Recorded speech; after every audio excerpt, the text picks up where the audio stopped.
হঠাৎ দুপুরবেলা দোকানের মধ্যে একজন যুবতী মেয়ে দোকানের মধ্যে আসছে, ডাক দেয়া বলে, খেজুরওয়ালা ভাই, কত খেজুরের কেজি কত, একটু দামটা জানতে চাই। খেজুরওয়ালা বলে, 1200 টাকা দামের খেজুর আছে, 800 টাকা দামেরও খেজুর আছে, 400 টাকা দামেরও খেজুর আছে। আপনার যা ইচ্ছা তাই আপনি নিতে পারেন, আপনার যা চাহিদা আপনি তাই নিতে পারেন। মেয়েটি ডাক দিয়ে বলল, ভাই অমুক দামের খেজুরটা আমারে নিয়ে দাও। এইবার যুবক ভাই খেজুরওয়ালা ডাক দিয়ে বলে, ঠিক আছে তাহলে নিয়ে নেন, 1 কেজি মাত্র 800 টাকায় দেন। নেওয়া হয়ে গেল। এইবার আল্লাহর বান্দি খেজুর নিয়ে রওনা। কিছু দূর যখন গেছে, দোকানদার ডাক দিয়ে বলে, জলদি আসো, জলদি আসো। বোন চলে আসছে কাছাকাছি। ভালো করে বুঝার জন্য বলতেছি, একটু তেল দিয়ে বুঝার চেষ্টা করবেন যে বাবা।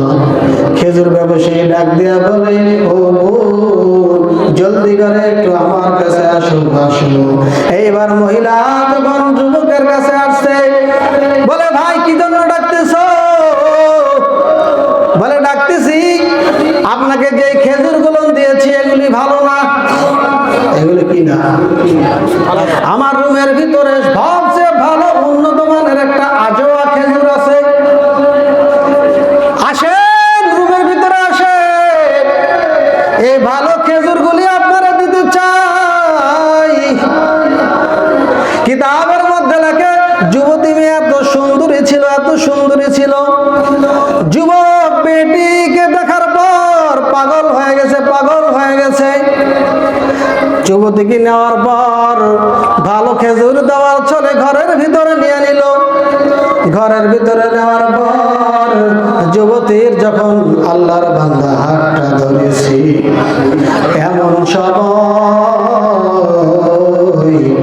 যুবতী ডাক দিয়া বলে, আল্লাহর বান্দা, তুমি তো মনে করেছো দরজাটা বন্ধ করে দিয়েছো, কেউ দেখতেছে না। তুমি মনে করতেছো এখানে যদি আমি গুনাহ করি কেউ দেখবে না। তোমার ধারণা ভুল, ধারণা ভুল। কারণ এইখানে কোনো ব্যক্তি দেখবে না ঠিক হয়, কোনো মানুষ দেখবে না ঠিক হয়, কিন্তু একজনের চোখকে ফাঁকি দেওয়া বড়ই অসম্ভব। ঠিক না? কে তিনি? কে? আর জোরে বলেন কে? আর চিৎকার দিয়ে মায়া ভরা কণ্ঠ নিয়ে আমার আল্লাহকে ডাক দাও, আল্লাহ, আল্লাহ, আল্লাহ আমাদের মাফ করেন। সকলে বলেন আমিন। যুবতী ডাক দেয়া বলে, ভাই কেউ দেখবে না, কেউ দেখবে না, সব ঠিক আছে, কিন্তু যখন গুনাহ করবা আমার আল্লাহর চোখে ফাঁকি দেওয়া কখনোই যাবে না। এই যুবক, আল্লাহর ভয় কি তোর অন্তরে নাই? আল্লাহর ভয় কি তোর অন্তরে নাই? তুমি কি আল্লাহকে দেখো না? তুমি কি আল্লাহর কথা একটু স্মরণ করো না? কেন তুমি আমাকে ডেকে গুনার কাজ করতে চাও? এই যুবক, তুমি কি মনে করেছো আল্লাহকে ফাঁকি দিয়ে গুনাহ করতে পারবা? না না, কখনো পারবা না।